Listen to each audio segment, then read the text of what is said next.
On January 26, 1945, at 2 p.m., Second Lieutenant Audie Murphy found himself in a frigid clearing near Holtz, France. Before him, 6 German tanks and 250 infantry soldiers advanced through the snow toward his position. Murphy, just 19 years old, commanded Company B of the 15th Infantry Regiment, 3rd Infantry Division, a mere 40 men. They had been holding their ground for 3 hours. The Germans were now closing in, just 200 yards away. Murphy ordered his troops to retreat into the woods, and they complied. He alone remained. To his right and behind him, an M10 tank destroyer took a direct hit, erupting in flames. Its crew scrambled out. This M10, weighing 30 tons, carried 54 rounds of 3-inch ammunition and 165 gallons of gasoline in its fuel tank, making an explosion imminent. Murphy moved toward the burning vehicle and climbed onto its turret. The .50 caliber M2 HB machine gun, weighing 84 pounds and capable of firing 550 rounds per minute, with an effective range of 1,800 meters, was still mounted. As the Germans reached 100 yards, Murphy seized the gun and opened fire. For the next hour, he stood solitary on the inferno of a tank destroyer, single-handedly repelling an entire German battalion. If you're interested in learning how a Texas teenager became America's most decorated soldier, please hit the like button and subscribe for more impossible stories. Let's return to Murphy's tale. Audie Leon Murphy was born on June 20th, 1925, near Kingston, Texas, in Hunt County. His family were sharecroppers, without land of their own, working others' fields for a portion of the harvest. His father, Emmett Murphy, and mother, Josie, raised Audie as the 7th of 12 children, only 8 of whom survived to adulthood. They lived in a rundown shack with no electricity, no running water, 1 room, and a dirt floor, a common sight in rural Texas during the Great Depression. Audie attended school in Celeste, Texas, completing the 5th grade. In 1936, when he was 11, his father abandoned the family, never to return. Audie had to work to support them. He picked cotton, chopped wood, and took on any odd job that would pay. He also became an adept hunter, providing his family with deer, rabbit, and squirrel from the Texas forests. This hunting experience instilled in him patience, keen observation skills, and marksmanship, abilities that would later prove crucial. In May 1941, Audie's mother passed away. At 16, he found his family dissolving. Despite his efforts to keep his younger siblings together, he struggled. His multiple jobs weren't enough, and 3 of his youngest siblings were placed in an orphanage. Audie was devastated, seeing it as a personal failure, a burden that would shape him forever. When Japan attacked Pearl Harbor on December 7, 1941, and the United States entered World War II, 16-year-old Audie Murphy was too young to enlist. Yet, he yearned to serve, to escape poverty, to prove himself, and to find a purpose his life had thus far lacked. Audie attempted to join the Marine Corps, but was rejected for being too short and too light.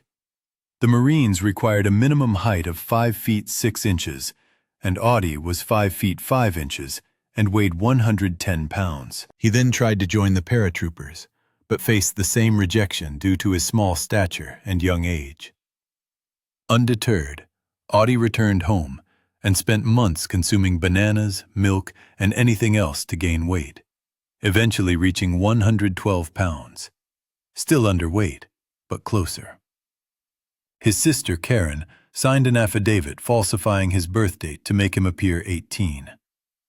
On June 30, 1942, the United States Army accepted Audie Murphy for service, enlisting him in Dallas, Texas. The Army would soon realize they had gained more than they anticipated. Audie reported to Camp Walters, Texas, for 13 weeks of basic training, focusing on physical conditioning, marksmanship, and military discipline. The training was rigorous. Given his small frame, His fellow recruits nicknamed him Baby, a moniker that stuck. His first sergeant even remarked that he looked like a child. Audie, however, paid no mind to the nicknames, fully concentrating on his training. He excelled in rifle marksmanship, qualifying as a marksman, not yet an expert. Nevertheless, his instructors noted his extraordinary composure with a weapon. No excitement, no nervousness, just pure competence. During one drill, he fainted from heat exhaustion, but quickly recovered and resumed training without a single complaint or sign of quitting. Following basic training, Audie was sent to Fort Meade, Maryland for advanced infantry training, which included more detailed weapons instruction, tactics, and squad movements. Audie absorbed everything. He was promoted to corporal, with his officers recognizing his bearing, leadership potential, and quiet confidence. One officer suggested he become a headquarters runner, a safer role than combat infantry, but Audie refused. He craved combat. He wanted to prove himself. In February 1943, Audie shipped overseas to North Africa, assigned to Company B, 1st Battalion, 15th Infantry Regiment, 3rd Infantry Division. This division became his home, and he would fight with them through 3 campaigns: Sicily, Italy, and France, earning every decoration the Army could bestow. But first, he had to survive his inaugural battle. Audie's first taste of combat came in Sicily in July 1943, during the Allied invasion to dislodge Axis forces. The fighting was brutal, characterized by mountains, intense heat, and determined defenders. Audie quickly learned that war was neither romantic nor glorious. It was about mountains, exhaustion, and death. Yet he adapted. He volunteered for patrols, took point positions, and demonstrated his weapon skills. His officers observed his remarkable composure under fire. During one patrol in Sicily, Audie spotted 2 Italian officers escaping on white horses. He raised his M1 carbine, aimed, fired, and both officers fell. His comrades were astonished, but Audie was not. Having hunted since childhood, shooting moving targets came naturally to him. Shooting men was different, but Audie didn't dwell on it. It was war. They were the enemy. That was all that mattered. The 3rd Infantry Division invaded mainland Italy in September 1943. The fighting proved even more arduous than in Sicily, as German forces fiercely defended every ridge, river, and town. Audie continued to distinguish himself, remaining calm, competent, and effective. His company came to rely on him. In October 1943, Audie earned his first major decoration, the Bronze Star, for heroic achievement in combat. It would not be his last. By January 1944, at the Anzio beachhead, the 3rd Infantry Division landed to outflank German defenses. The Germans counterattacked ferociously, nearly collapsing the beachhead. For 4 months, the division fought within a perimeter, enduring artillery, mortars, and relentless assaults. Audie earned a Silver Star for gallantry in action, followed by another Bronze Star. His officers consistently promoted him, elevating him to Staff Sergeant and then Platoon Sergeant, all by the age of 19. In August 1944, during Operation Dragoon, the Allied invasion of the French Mediterranean coast, the 3rd Infantry Division spearheaded the assault in southern France. By October 1944, Audie had earned the Distinguished Service Cross, the 2nd highest decoration for valor. The citation detailed his actions in destroying German machine gun positions, saving his platoon, and leading counterattacks. His leadership was clearly recognized.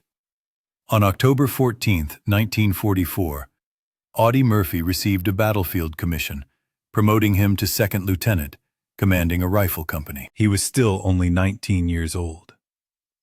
3 months later, he would earn the Medal of Honor. January 1945 found Audie in the Alsace region of eastern France.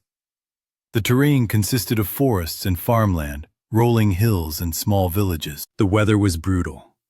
Sub-zero temperatures, heavy snow, and frozen ground. The German army had established a defensive salient known as the Colmar Pocket, a bulge in the Allied lines covering approximately 850 square miles, which they defended fiercely. The Allied strategy was straightforward: collapse the pocket and eliminate German forces west of the Rhine River. The 3rd Infantry Division received orders to attack toward Colmar and reduce German defensive positions. Severe fighting was anticipated. The Germans would not retreat willingly. Every village, every position, every meter would be contested. By mid-January 1945, Company B of the 15th Infantry had been fighting continuously for 3 weeks, advancing 12 miles but suffering 40% casualties. Replacements arrived, new and untested soldiers. Murphy's company now consisted of approximately 40 effective soldiers, all exhausted, cold, and low on supplies. Yet, the advance persisted. The village of Holtz, with a pre-war population of 400, was a German stronghold, heavily fortified. German forces occupied the village and the surrounding forest, establishing defensive positions with machine guns, mortars, artillery, and tank support.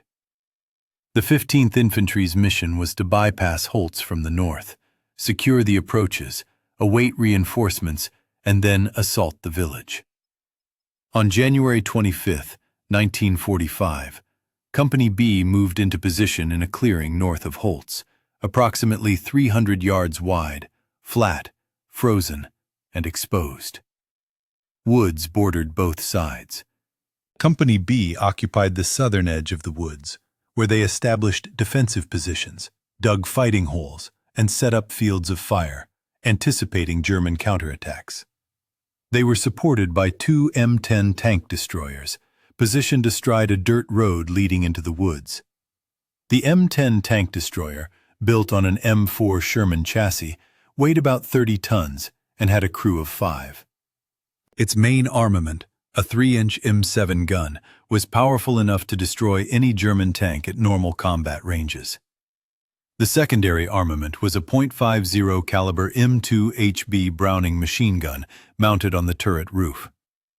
A crucial weakness of the M10 was its open-topped turret, leaving the crew exposed to artillery, mortars, and overhead fire. However, this design also provided excellent visibility, allowing the crew to observe and engage targets quickly. Murphy's company waited through the night of January 25th without any German attacks. The morning of January 26th dawned quiet and cold, with temperatures around 10 degrees Celsius. The men remained in their positions, waiting. Murphy contacted battalion headquarters by phone, requesting reinforcements. The 2nd Battalion, 30th Infantry Regiment, was supposed to arrive, but was delayed. Murphy's directives were straightforward: hold the ground, await reinforcements, and never advance without support. At 1 p.m., German artillery began its barrage, a rhythm Murphy instantly recognized as a preliminary bombardment signaling an imminent assault. He quickly alerted his soldiers. The shelling persisted, with 150mm rounds shaking the earth and splintering trees. The M10 crews remained vigilant in their vehicles, prepared for action. Murphy scanned the clearing, anticipating. The German offensive commenced at 2 p.m. on January 26, 1945. 6 Jagdpanthers, formidable tank destroyers heavily armored and armed with 88mm cannons, emerged from Holtzwihr, traversing the frozen terrain. They were trailed by approximately 250 infantrymen, clad in white winter camouflage, making them difficult to spot against the snow. From his shallow foxhole command post at the tree line, Murphy maintained a direct field telephone link to battalion artillery. With the Germans 1,000 yards distant, Murphy requested artillery fire, and within minutes, American 105mm howitzers unleashed their fury, shells exploding among the German infantry, felling soldiers. Yet the assault pressed on. As the Germans drew within 500 yards, Murphy assessed the dire situation. His company was outnumbered 6-1, and the encroaching German tanks were impervious to his men's anti-tank munitions. Although his M10 tank destroyers could engage the enemy armor, Murphy knew his infantry would be decimated. Holding the line was impossible. He made a snap decision, ordering his troops to retreat to secondary positions deeper within the woods. As they withdrew, Murphy remained at his post, directing artillery fire via the still operative telephone line. He needed to impede the German advance, granting his men time to establish new defenses. With the Germans now 300 yards away, the two M10 tank destroyers opened fire with their 3-inch guns. One shot struck a Jagdpanther, but failed to penetrate its formidable armor. The German tank destroyers retaliated, and at 2:15 p.m., an M10 suffered a direct hit. The 88mm round pierced its thin armor, igniting the vehicle in a fierce conflagration. Fuel flared, and smoke billowed from the turret as the 5-man crew promptly evacuated, fleeing toward the woods and abandoning their inferno. The M10, laden with 54 rounds of 3-inch ammunition, 300 rounds of 50 caliber ammunition, and 165 gallons of gasoline, threatened to detonate at any moment. Murphy observed the burning M10, positioned 50 yards to his right and rear. The Germans, 200 yards away, continued their relentless advance and barrage. Murphy's command post was under intense fire, machine gun rounds tearing into nearby trees, and mortar shells impacting all around him. His position would be overrun in minutes. He watched his men successfully withdrawing, then turned his gaze to the incinerating M10. He spotted the intact .50 caliber machine gun, complete with nearby ammunition boxes. A plan formed. Grabbing his M1 carbine, Murphy emptied its 15-round magazine into the advancing Germans before abandoning his command post. He sprinted 50 exposed yards toward the burning M10, German fire tracing his path, bullets kicking up snow around him. Reaching the tank destroyer, he scaled its turret, ignoring the searing metal, the enveloping flames, and the blinding smoke.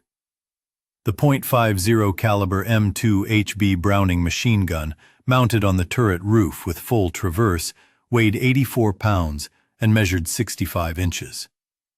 Belt-fed from 100-round boxes, the M10 carried 300 rounds total. With a rate of fire of 450 to 550 rounds per minute and a muzzle velocity of 2,910 feet per second, its effective range was 1,000 meters. Each 1.7 ounces, .50 caliber armor-piercing incendiary round could penetrate light armor and be lethal at extreme distances. Murphy positioned himself behind the gun, gripping the scorching spade grips and ignoring the pain. He aimed at the Germans, now 150 yards away and closing. Pressing the trigger, the gun roared, its violent recoil manageable due to its solid mounting. He fired controlled bursts of 5 to 10 rounds, felling Germans with precise shots. The German infantry spotted Murphy, a lone figure on a burning vehicle, exposed and vulnerable, an easy target. They intensified their fire with machine guns, rifles, and mortars. The hail of bullets struck the tank destroyer, sending sparks flying, and shrapnel grazed Murphy's face, yet he continued firing. With the Germans 100 yards away, Murphy maintained continuous, short-aimed bursts, thinning their ranks and slowing their advance.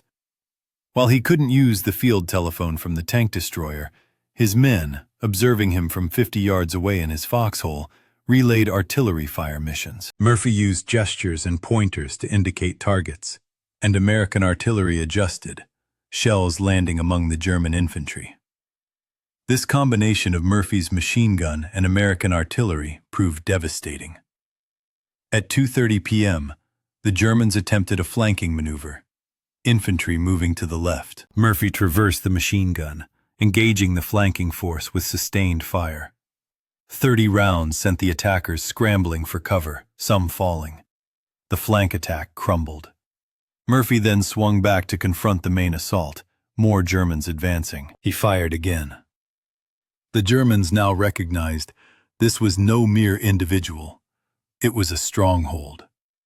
The tank destroyer continued to burn, flames consuming the hull, smoke pouring from the hatches.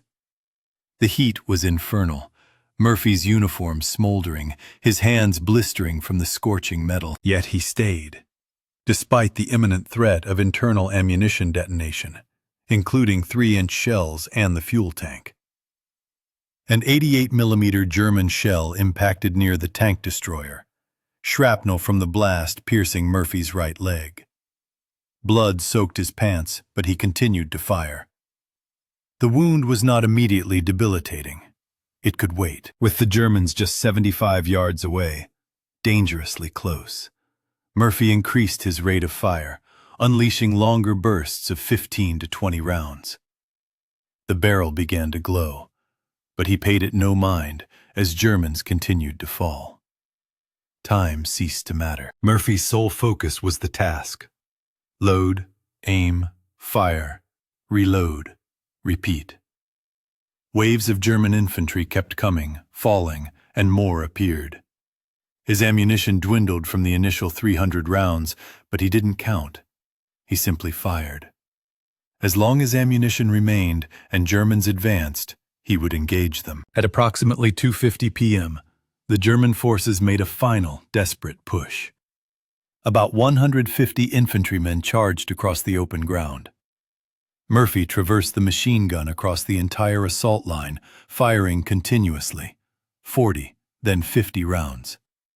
The gun cycled at its maximum rate of 550 rounds per minute, its barrel glowing red, smoke rising from the mechanism. Murphy kept firing. The German assault broke. The surviving infantry retreated to Holzwihr, and the tanks withdrew. They had suffered too many casualties. The attack was over. Murphy ceased firing and surveyed the scene. The clearing was strewn with German casualties, approximately 50 dead, many more wounded. The attack had been repelled. Murphy had stopped it single-handedly. He cautiously dismounted from the tank destroyer, his leg wound bleeding, barely able to walk. Limping back to his command post, he found the field telephone still active. He called battalion, reporting the attack repelled, requesting medical evacuation for the wounded and resupply of ammunition. Then he sat down. His hands were blistered, his face cut, his leg wounded, his uniform burned. For about an hour, he had stood on a burning tank destroyer, taken out 50 German soldiers, and saved his company. This was his duty, and he had fulfilled it. Murphy was evacuated to a field hospital. His leg wound, though serious, was not crippling. Shrapnel was removed, the wound cleaned, stitched, and bandaged. He was prescribed a minimum of 3 weeks recovery. However, Murphy returned to his company after just 2 weeks, refusing to remain in the hospital. His men needed him. Murphy's actions on January 26th were thoroughly documented by multiple witnesses. His company sergeant provided detailed testimony, and battalion officers interviewed survivors. German casualties were tallied, with 51 German dead found in the clearing. The reports were consistent: 1 man, 1 machine gun, 1 hour. Battalion Command recommended Murphy for the Medal of Honor. On June 2, 1945, Lieutenant General Alexander Patch presented 2nd Lieutenant Audie Murphy with the Medal of Honor at the 7th Army headquarters in Germany, 3 weeks after the war in Europe had concluded. Murphy stood at attention as General Patch read the citation. The language was formal and official, but the facts were unambiguous. Murphy's actions exemplified conspicuous gallantry, intrepidity, and a risk of life beyond the call of duty. The citation stated, "2nd Lieutenant Murphy commanded Company B, which was attacked by 6 tanks and waves of infantry. 2nd Lieutenant Murphy ordered his men to withdraw to prepared positions in a woods, while he remained forward at his command post and continued to give fire directions to the artillery by telephone. Behind him and to his right, one of our tank destroyers received a direct hit and began to burn. Its crew withdrew to the woods. Second Lieutenant Murphy continued to direct artillery fire, which killed large numbers of the advancing enemy infantry. With the enemy tanks abreast of his position, Second Lieutenant Murphy climbed on the burning tank destroyer, which was in danger of blowing up at any moment, and employed its .50 caliber machine gun against the enemy. He was alone and exposed to German fire from 3 sides. His lethal assault eliminated scores of German soldiers, causing their infantry charge to falter. The adversary's tanks, now lacking ground support, began to retreat. The citation proceeded to elaborate. For a full hour, the Germans employed every available weapon to neutralize Audie Murphy. Yet he steadfastly maintained his position, eradicating a squad that attempted to flank him stealthily. The Germans approached within 10 yards, only to be cut down by his relentless gunfire. He sustained a leg injury, but disregarded it, continuing his solo resistance until his ammunition stores were depleted. He then returned to his unit, declined medical aid, and organized a company counterattack that compelled the Germans to fall back. His coordination of artillery fire decimated many enemy combatants. He inflicted approximately 50 casualties, either killing or wounding them. Murphy's unyielding courage and his refusal to concede any ground prevented his company from potential encirclement and annihilation, enabling them to secure the woods, which had been the enemy's objective. The Medal of Honor marked Murphy's 33rd commendation. By the war's conclusion, he had accumulated every medal for bravery that the United States Army could bestow. The Medal of Honor, the Distinguished Service Cross, 2 Silver Stars, the Legion of Merit, 3 Bronze Stars, and 3 Purple Hearts. He also received accolades from France and Belgium, 5 French decorations and 1 Belgian. No other American soldier in World War II amassed more honors. Murphy was merely 20 years old. Murphy's combat record was exceptional. He participated in 9 significant campaigns: Tunisia, Sicily, Naples, Foggia, Anzio, Rome-Arno, southern France, Ardennes-Alsace, Rhineland, and Central Europe. He engaged in combat from February 1943 to May 1945, enduring 27 months of continuous warfare. Few soldiers survived such an extended period, and even fewer distinguished themselves throughout. Murphy's decorations were meticulously earned. Each required rigorous documentation, eyewitness accounts, and thorough verification. The Medal of Honor, in particular, demanded extraordinary proof, multiple testimonies, and the highest levels of command endorsement. Murphy genuinely earned every one. Every award was legitimate, and every action was documented. The Army does not confer medals without merit. What rendered Murphy so extraordinary? He wasn't physically larger or stronger than his fellow soldiers. He possessed fewer educational opportunities than most, having emerged from poverty with no inherent advantages. Yet, Murphy held a unique attribute: absolute composure under duress. He didn't panic or freeze. He assessed, made swift decisions, and acted decisively. This calmness seemed almost preternatural. While most soldiers grappled with fear, terror, and combat stress, Murphy acknowledged fear, but it did not command him. He controlled it. His comrades recognized this trait, labeling him fearless. However, Murphy was not without fear. He simply refused to allow it to govern his actions. Fear was inconsequential. The mission and his men were paramount. Murphy would accomplish the mission and protect his men. Neither fear nor enemy fire could halt him. Nothing could. In September 1945, Murphy returned to the United States and was discharged from active duty. The war was over, and he was 20 years old. He had definitively accounted for approximately 240 German soldiers, wounded and captured many more, and saved countless American lives. He had fulfilled his duty. Now he faced a new challenge. Peacetime. Life magazine featured Murphy on its cover on July 16, 1945, with the headline, "Most Decorated Soldier." The photograph showed Murphy in uniform, adorned with his Medal of Honor, appearing younger than his 20 years. The article propelled Murphy to national celebrity. Actor James Cagney, upon seeing the article, invited Murphy to Hollywood for a screen test, an offer Murphy accepted, having no other prospects. Murphy's debut film was Beyond Glory in 1948, a minor role as a cadet in an unmemorable movie. Murphy persevered, taking acting lessons and refining his craft. In 1949, Murphy published his autobiography, To Hell and Back, a brutally honest and successful account of his combat experiences that sold millions of copies. In 1955, Universal Pictures adapted his memoir into a film, with Murphy portraying himself. To Hell and Back became Universal's highest-grossing film, holding the record for 2 decades until Jaws in 1975. Murphy's performance, though not stellar, was adequate and authentic. The film depicted his experiences and what he had endured, resonating deeply with audiences. Murphy starred in a total of 44 films, predominantly low-budget westerns. He was typecast as the quiet hero, the reluctant fighter, roles that suited him well. Although he never achieved major stardom, he earned a livelihood, supporting himself.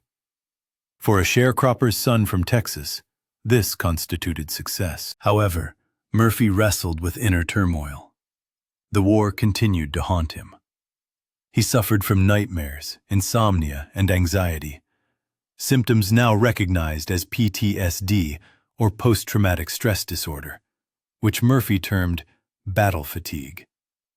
He suffered profoundly and resorted to self-medication with sleeping pills and occasional alcohol. He openly addressed his struggles, speaking publicly and advocating for veteran mental health care. His advocacy was impactful, leading Congress to increase funding for veteran programs. The Audie L. Murphy Memorial VA Hospital in San Antonio was named in his honor. Murphy also found solace in writing poetry, which he considered therapeutic. His poems were somber and candid, exploring themes of war, death, and loss. One poem, The Crosses Grow on Anzio, gained renown, appearing in his memoir. Murphy never claimed to be a poet. He simply articulated his feelings, and his poetry offered some measure of solace. Murphy remained in the military, serving in the Texas Army National Guard. He reached the rank of major before retiring in 1966, having completed 24 years of military service. He then transitioned to the retired reserve, never fully disengaging from the Army, which he considered his life and purpose. Civilian life proved challenging. The Army provided structure and meaning, while civilian life did not. On May 28, 1971, Audie Murphy was a passenger on a private aircraft traveling from Atlanta to Martinsville, Virginia, for a business trip. In adverse weather conditions, heavy fog and poor visibility, the plane crashed near Roanoke, Virginia, on Brushy Mountain. All 5 occupants perished. Murphy was 45 years old. Murphy was laid to rest at Arlington National Cemetery with full military honors on June 7, 1971. Hundreds attended the ceremony, including government officials, veterans, and fellow soldiers. The Army band performed, and 6 black horses drew the flag-draped caisson. The procession moved from Fort Myer Chapel to the cemetery, where Murphy was interred near the Memorial Amphitheater. Murphy's grave became the second most visited site at Arlington, surpassed only by President John F. Kennedy's grave. This was fitting, as Murphy embodied qualities Americans deeply valued: heroism, sacrifice, and duty. Not the fabricated heroism of movies, but genuine heroism. The heroism of an adolescent standing on a burning vehicle, refusing to yield. The heroism of a man who fought for his nation and subsequently advocated for his comrades. His heroism was authentic, documented, and undeniable. Murphy's decorations narrate his story. The Medal of Honor, Distinguished Service Cross, 2 Silver Stars, Legion of Merit, 2 Bronze Stars with V device, 1 Bronze Star without V device, 3 Purple Hearts, Presidential Unit Citation with Oak Leaf Cluster, Good Conduct Medal, American Defense Service Medal, American Campaign Medal, European, African, Middle Eastern Campaign Medal with 1 Silver Star and 3 Bronze Stars, World War II Victory Medal, Army of Occupation Medal with Germany clasp, Armed Forces Reserve Medal with 10-year device, French Fourragère in colors of the Croix de Guerre, French Legion of Honor grade of Chevalier, French Croix de Guerre with Silver Star, French Croix de Guerre with Palm, Medal of Liberated France, and Belgian Croix de Guerre 1940 with Palm. A total of 33 decorations, exceeding any other American soldier in World War II. While his decorations are impressive, numbers cannot fully capture Murphy's service. 27 months of combat, 9 major campaigns, spanning from Sicily to Germany. He fought in mountains, forests, and cities, enduring both winter and summer. He was wounded 3 times, eliminated 240 enemy soldiers, and saved countless American lives. He never faltered, never abandoned his men, and always fulfilled his duty. Murphy's legacy extended beyond his awards. In 1971, 5 months after his death, Congressman Olin Teague introduced legislation leading to the establishment of the Audie L. Murphy Memorial VA Hospital, dedicated in 1973 in San Antonio, Texas. The hospital provides veterans with medical care and mental health services, the very services Murphy championed and required himself. The hospital continues his vital work. A memorial now stands near Holtzver, marking the precise location where Murphy made his heroic stand. Dedicated on January 29, 2000, it reads, "This memorial is dedicated to the soldiers of the 3rd U.S. Infantry Division and the CC-4 under the command of the 1st Army, who liberated Holtzver on the 27th of January, 1945, after bloody combat under most trying conditions. It represents the heroic act that Lieutenant Audie L. Murphy of the 15th Infantry Regiment achieved at this site on the 26th of January, 1945, in order to push back an enemy counterattack. For this action, he was decorated with the highest American and French honors. Visitor, respect this memorial and forget not that these soldiers have died so that you live free." The memorial is simple and fitting, a tribute Murphy would have approved. He never sought glory. His sole ambition was to perform his duty, to protect his men and accomplish the mission. The memorial embodies this: service, sacrifice, duty. Nothing more, nothing less. What transpired at Holtzwer was extraordinary, yet Murphy viewed it pragmatically. When questioned about his actions, he offered only facts. The Germans attacked. He mounted the tank destroyer.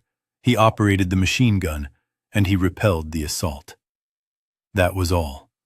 No exaggeration, no theatrics, just a straightforward account of events.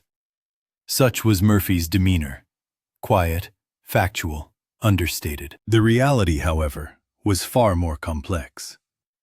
Murphy spent an hour by himself atop a blazing vehicle, facing potential detonation and sustained gunfire from 3 different sides, including machine guns, mortars, and tank cannons. Injured, he persisted in combat, eliminating 50 German soldiers and preserving his unit. He simply refused to yield. This level of dedication transcends the ordinary. It signifies something truly exceptional. Yet, Murphy didn't perceive himself as extraordinary. He viewed himself as a soldier fulfilling his responsibilities. He acted when his comrades required him, and he made sacrifices when the predicament demanded it. That, to him, was his duty. Murphy grasped the essence of duty. A lesson he internalized from childhood as he supported his kin, took on various odd jobs, and hunted to provide for his siblings. Duty was paramount. The military meticulously analyzed Murphy's actions at Holtzver, integrating them into tactical assessments and military education. The takeaways were distinct. Initiative is crucial. Leadership is vital. And a single courageous individual can alter the course of events. Murphy exemplified all three. He demonstrated initiative, led by personal example, and exhibited remarkable bravery. The outcome was a triumph, albeit at the cost of one wounded officer. The alternative would have been the annihilation of his entire company. Murphy comprehended this grim arithmetic. It validated his deeds. His fellow soldiers recognized the significance of his actions.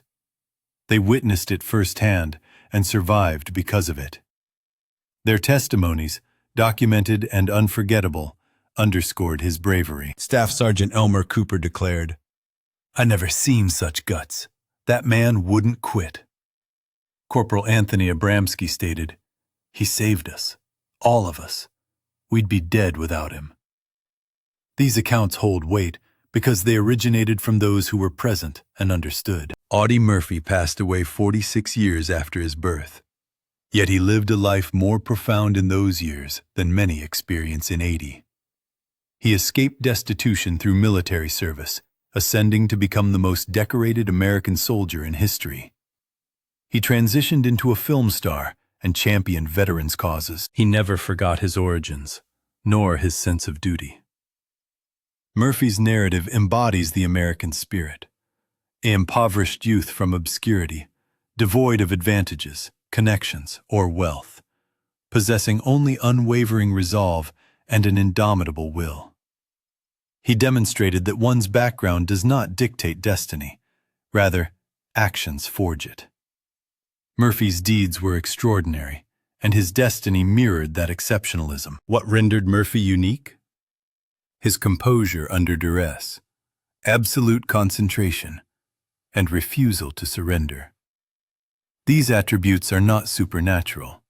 They are cultivated. Murphy developed them through adversity, poverty, and responsibility. From a young age, he understood that capitulation was not an option. One works, one perseveres, one survives. This mindset propelled him through warfare, Hollywood, and life itself.